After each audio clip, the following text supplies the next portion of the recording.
Assalamualaikum warahmatullahi wabarakatuh. Assalamualaikum warahmatullahi wabarakatuh. Selamat malam, salam sejahtera untuk teman-teman, salam kenal bagi yang baru kenal, yang baru bergabung. Saya videonya biar lebih suaranya lebih jernih. Met, suara bagus kah? Suara saya? Bagus sekali. Terima kasih. Meskipun gambar wajahnya enggak bagus. Iya, enggak bagus buram kan? Makanya saya enggak usah pakai video langsung. Oh iya. Terima kasih. Kaitan dengan sastra dalam membangun perdamaian berkelanjutan pasca konflik, saya sepakat dengan apa yang disampaikan oleh Kang Ahmad Ridwan tadi, bagaimana menggunakan media sastra untuk menyentuh nilai-nilai kemanusiaan kita. Saya ingat begini, tahun 2006 kami pernah ikut pelatihan namanya Active Non-Violent Resistance, yang kemudian menulis dan dibukukan, diterbitkan oleh CSPS Books UGM, itu menjadi buku yang berjudul Perlawanan Tanpa Kekerasan, yang berisi cerita-cerita dari daerah konflik di Indonesia.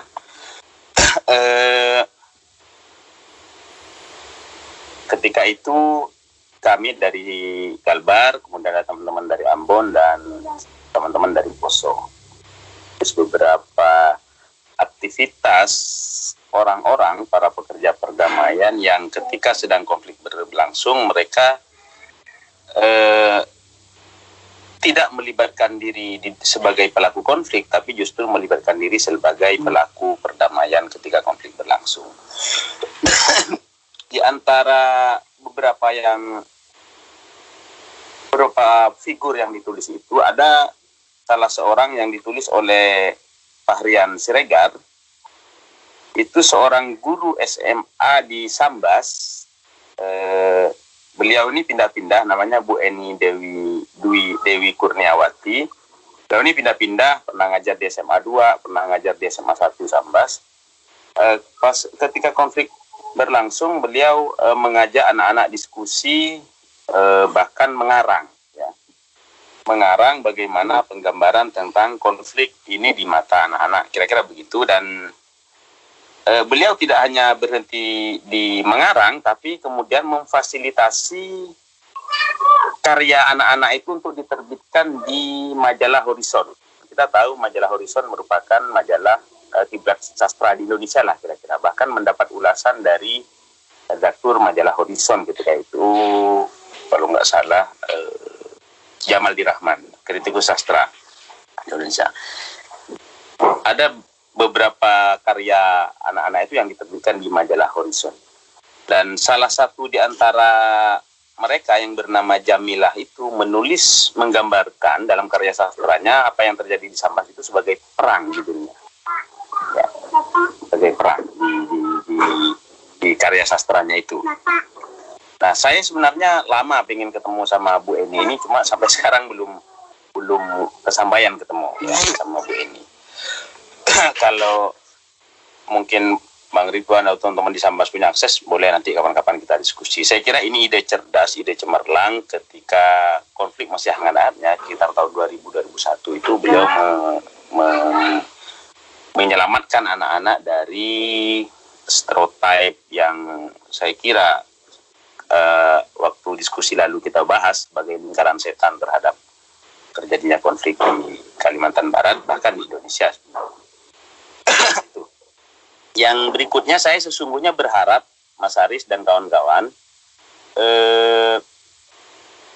buku yang diterbitkan oleh ISDK itu, yang di-share oleh Mas Haris itu, kalaupun tidak terbit ulang dalam bentuk hard copy, mungkin bisa dalam bentuk PDF, bisa kita sharekan ya.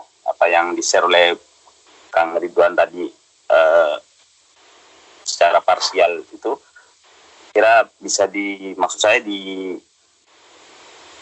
dibuat utuhnya seperti buku itu tapi dalam bentuk PDF, karena saya kira itu layak untuk kita share ke mana-mana sebagai media pembelajaran kita. Seperti halnya Kang Ridwan yang menulis cerpen Air Mata Mentari di situ, saya juga menulis di buku itu bagaimana Madura digambarkan dalam karya sastra. Kemarin juga sedikit kita singgung. Tadi Kang Ridwan menyinggung soal Pramudia Nantatur. Dalam tetraloginya Pramudia itu menggambarkan sosok seorang Darsam sebagai pengawalnya Ontosoro itu adalah sosok seorang Madura yang setia kepada majikannya. Ini juga sempat difilmkan, saya kebetulan sempat nonton filmnya kemarin yang tempat tayang Bumi Manusia itu. Kemudian lain dari itu juga sastrawan Habibur Rahman El Shirazi itu juga apa bacanya, El Shirazi atau Shirazi ya, itu dalam Ketika Cinta Bertasbih juga ada tuh ada dialog seorang anak mahasiswa yang asal Pamekasan itu, dia dialognya sederhana tapi cukup mengena. Dia bilang ada pesan dialogisnya di situ, bahwa dalam dialognya itu dia mengatakan marahnya orang kaya sering membuat susah orang miskin, marahnya pejabat sering membuat susah rakyat. Katanya di dialognya kayak di karya sastra itu. Nah, ada sosok lain juga yang ditulis oleh Fuadi dalam novel Negeri Lima Menara. Ada sosok seorang Dul Majid yang digambarkan sebagai seorang pemuda Madura pemberani asal Bangkalan ya, yang dia nyantri di Gontor itu ya. Kemudian mereka berlima itu sama-sama jadi ya orang sukses lah gitu. Fuadi menggambarkan itu dalam novel Negeri Lima Menara. Saya sempat berkenalan dengan sosok yang disebut oleh Fuadi itu, tapi terakhir beliau beberapa tahun lalu wafat karena penyakit. Itu penggambaran dalam karya sastra. Saya juga sesungguhnya dalam beberapa cerpen saya, baik yang saya posting di blog maupun yang sempat dimuat di media lokal, khususnya di Pontianak Post, itu sesungguhnya bukanlah karya fiksi, ya. Kalaupun itu terbitkan dalam bentuk cerpen, lebih tepatnya itu adalah karya jurnalisme sastrawi. Karena hampir saya tidak kurang bisa berimajinasi terkait dengan bagaimana penggambaran, bagaimana menyastrakan peristiwa konflik ini. Seperti yang saya tulis misalnya di cerpen Ayat-Ayat Kematian yang tempat dimuat di Pontianak Post itu, saya menggambarkan sosok seorang Sigit itu memang ada orangnya. Memang ada orangnya di Mekarsari. Dia anaknya cukup pintar, cuma memang ada kelainan fisik, ya. Saya pernah wawancara gurunya, bahkan dia sempat mewakili Galbar dalam Olimpiade Sains di Jakarta. Kekagetan saya ketika di cerpen itu saya ceritakan ketika nenek saya meninggal, saya pulang. Nah, ternyata di antara para penggali kubur itu ada sosok Sigit.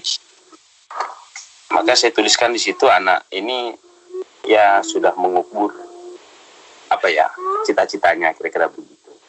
Saya kaget karena setahu saya Sigit ini anaknya pintar dan ya tadi sempat oleh gurunya dibawa sampai ke tingkat nasional. Cuma karena mungkin tidak punya biaya atau apa, ternyata lama-kelamaan kemudian saya menemukan sosok seorang Sigit ini justru dia menggali kubur saat nenek saya meninggal. Nah, penggambaran dalam karya sastra ini saya kira sangat menyentuh ya, dan penting untuk kita pertimbangkan. Saya setuju, ini usul konkret saja, kalau para pekerja wajah para aktivis perdamaian ini, Mas Aris, yang pernah terlibat dalam kegiatan kita itu, juga kita tuliskan sosoknya, kita tuliskan kiprahnya, karena bagaimanapun mereka ini telah melakukan hal-hal yang besar dalam kehidupan, dalam membangun perdamaian berkelanjutan di Kalimantan Barat. Ya.